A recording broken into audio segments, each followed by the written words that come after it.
इसलिए मैं बार बार साद रिजवी साहब इमरान खान को ये ताना देते हैं और इस ताने से वो जलील कर रहे हैं कि भाई जाओ, आपका मकसदी जहाज या इनकलाब या पाकिस्तान या इस्लाम नहीं है, आप तो एक फहाशी फैलाने आ रहे हैं। बिस्मिल्लाहिर्रहमानिर्रहीम। अस्सलाम वालेकुम नाज़रीन, हाफिज साद रिजवी साहब अपने प्रोग्रामों में एक ही बात को बार बार दोहरा रहे हैं। कल पतोकी जलसे में भी हाफिज साद रिजवी साहब ने उसी बात को दोहराया है और वो उस बात को बार बार दोहरा के वो इमरान खान की मदद कर रहे हैं।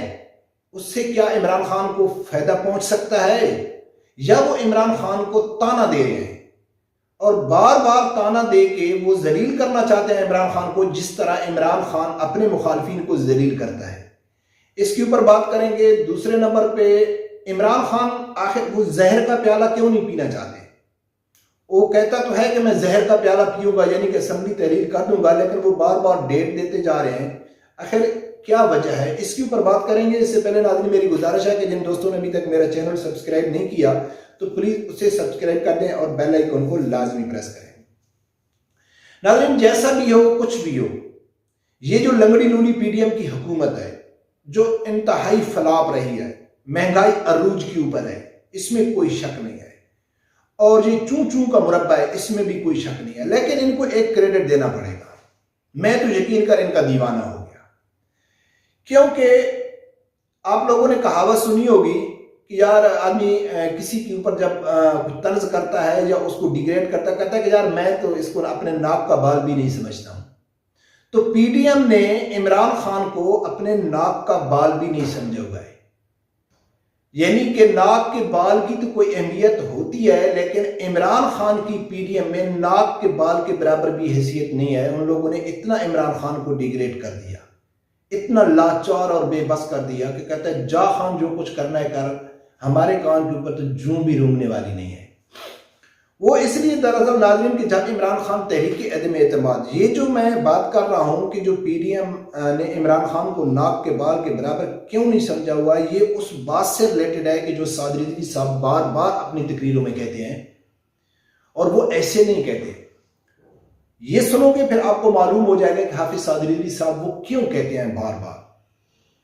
नाज़रीन इमरान खान जब से तहरीक एतमाद से नीचे उतरा, 8 महीने इसने इतना खौफ फैलाया, खौफ व हिरास फैलाया मीडिया के थ्रू, आवाम हर आदमी की, यार इमरान खान आसमान पे पहुंच गया। इमरान खान ने इतना पीडीएम के ऊपर प्रेशर डाला कि अभी पीडीएम को भागने का रास्ता नहीं मिल रहा है, पीडीएम बड़ी परेशान है हुकूमत लेके, उससे कुछ नहीं है। इसमें तो कोई शक नहीं है कि पीडीएम ने हुकूमत लेके बहुत बड़ा नुकसान किया है अपना, लेकिन इसमें कोई हकीकत नहीं है कि वो इमरान खान से डरती है। इमरान खान को वो अपने नाक का बाल भी नहीं समझते।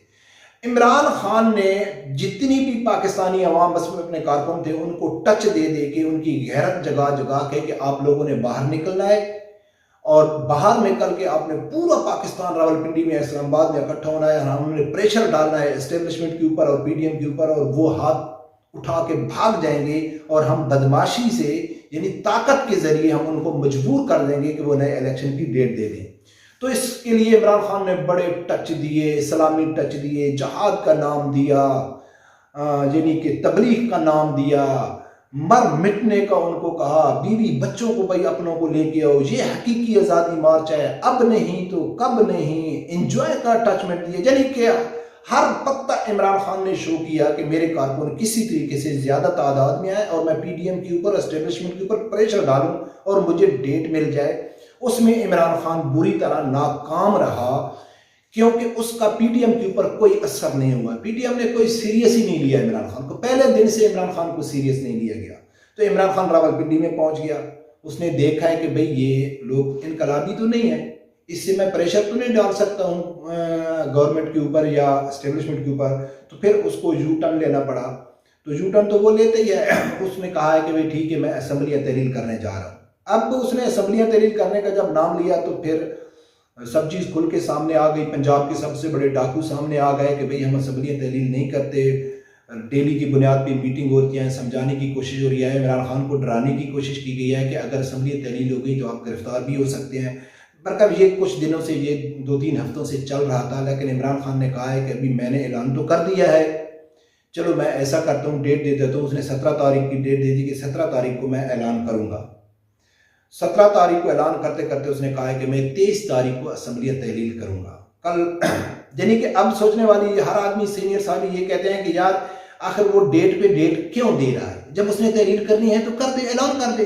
वो डेट क्यों दे रहा है? वो डेट इसलिए दे रहा है कि पीडीएम किसी तरीके से मुझे इलेक्शन की डेट दे दे, चाहे वो 3 साल बाद की भी दे दे, एक डेट दे दे, चाहे वो मार्च की कहते हैं, चाहे वो अप्रैल मई की कहते हैं, या सितंबर नवंबर में जाते हैं, मुझे डेट दे दें। मैं अपनी कौमी यूथ को कहूंगा देखो खान जीत गया, खान अपने मकसद में कामयाब हो गया, खान कभी हारने वाला नहीं है। तो मैं अपने कौम को कहूंगा कि देखो मैंने मजबूर कर दिया है पीडीएम को कि मुझे डेट देने की, वो उन्होंने मुझे डेट दे दिया है। हालांकि मैंने पहले बता चुका हूं इस बात को कि जब से नया आर्मी चीफ लगा है और फैज हमीद है वो रिटायर हुआ है, उसका इस्तीफा मंजूर हुआ है, तो इमरान खान का मकसद ही खत्म हो गया है सियासत में। अब इमरान खान का सिर्फ ये मकसद नहीं है कि मैं वजीर आजम बन जाऊं, उसके बहुत लंबे ख्वाब थे वो जो टूट गए हैं। अब वो रवायती सियासत कर रहा है। बरकत नाज़रीन वो डेट लेने के चक्कर में, और पीडीएम ने कहा है कि हमने तो देनी ही नहीं है डेट, कुछ भी करना है करो, आप श्रीलंका वाला हिसाब करो, आप पूरे पाकिस्तान को इकट्ठा कर लो, आप सिर्फ असेंबली तहलील करने की डेट के नाम पे आप कौमी यूथ को बनेगा उसमें लिबर्टी चौक में इकट्ठा कर लो। हम आपको समझते ही कुछ नहीं है, हम आपको डेट क्यों देते? यानी कि इतने 8 महीने से इमरान खान ने इलेक्शन कराना तो दूर की बात, उनके इस्तीफे तो दूर की बात, अपना आर्मी चीफ लगाना दूर की बात, वो इसको रुकवाना, सैयद मुनीर आसिम मुनीर को रुकवाना दूर की बात, अपने जो हमलावर उनको पकड़ना दूर की बात, यानी कि जितने अरशद शरीफ के कातिल को पकड़ना दूर की बात, इमरान खान सिर्फ एक डेट भी नहीं ले सके पीडीएम से कि भाई हम फलां तारीख को डेट करेंगे। अब बताओ कि इमरान खान के पास क्या हैसियत है, क्या ताकत है? हर आदमी चाहता है कि मुझे ताकत मिले, मेरे वोटर बढ़े, और उस वोटर से मैं जो मेरी ताकत एनर्जी मिलती है मैं अपने मुखालफिन के ऊपर प्रेशर डालूं। तो इमरान खान बिल्कुल इस टाइम जीरो है, उसका जो प्रेशर है ना वो बिल्कुल जीरो पे उसकी सुई अटक गई है। अब इमरान खान के पास कुछ भी प्रेशर नाम की चीज नहीं है।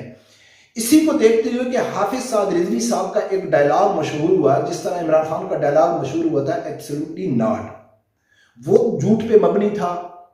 और वो तो एक इंटरव्यू में इमरान खान ने कहा था कि भाई अगर मुझसे अड्डे मांगे गए तो मैं नहीं दूंगा, लेकिन अब तो इमरान खान वाजे कर चुका है कि मेरी तो हुकूमत ही नहीं थी, बाजवा की थी। तो फिर बाजवा को क्रेडिट जाता है कि वो देता या ना देता, इसने तो ऐसे झूठी बोल दिया और कौमी यूथ ने उसको अपना डायलॉग ही पकड़ लिया है। लेकिन उससे कहीं ज्यादा जो मशहूर हुआ है वो हाफिज साद रिजवी साहब का तो हुआ है कि ये नाच गाना करने वालियों के बच्चे इनकलाबी नहीं होते, ये जहादी नहीं होते।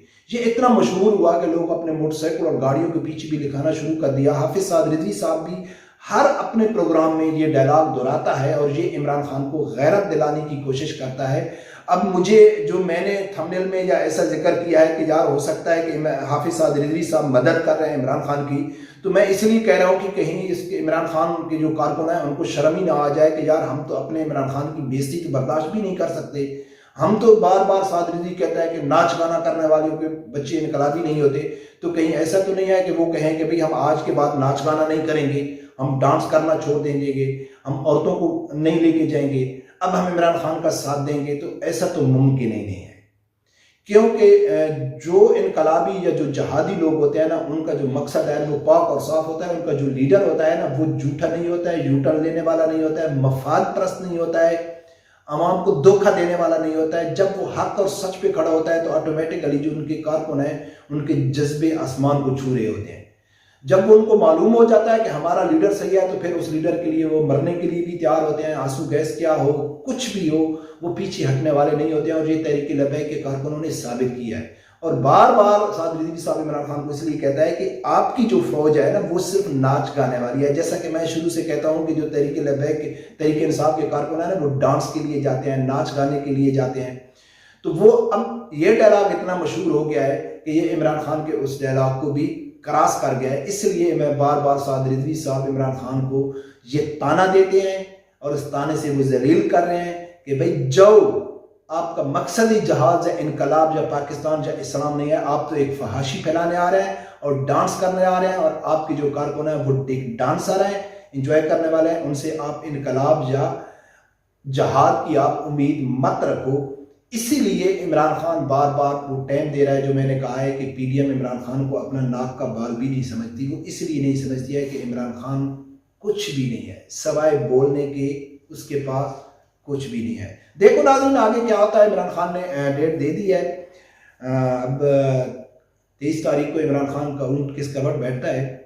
अब इमरान खान के ऊपर तो कोई पेशन गोई करना बेफजूल है, उसका कुछ भी मालूम नहीं है किस टाइम वो झूठा ले ले। पर कब देखते हैं क्या होता है। रब परवरदिगार से यही दुआ है कि अल्लाह ताला हर आदमी को हक सच सुनने की और उसके साथ खड़े होने की तौफीक अता फरमाए। अल्लाह हाफ़िज़।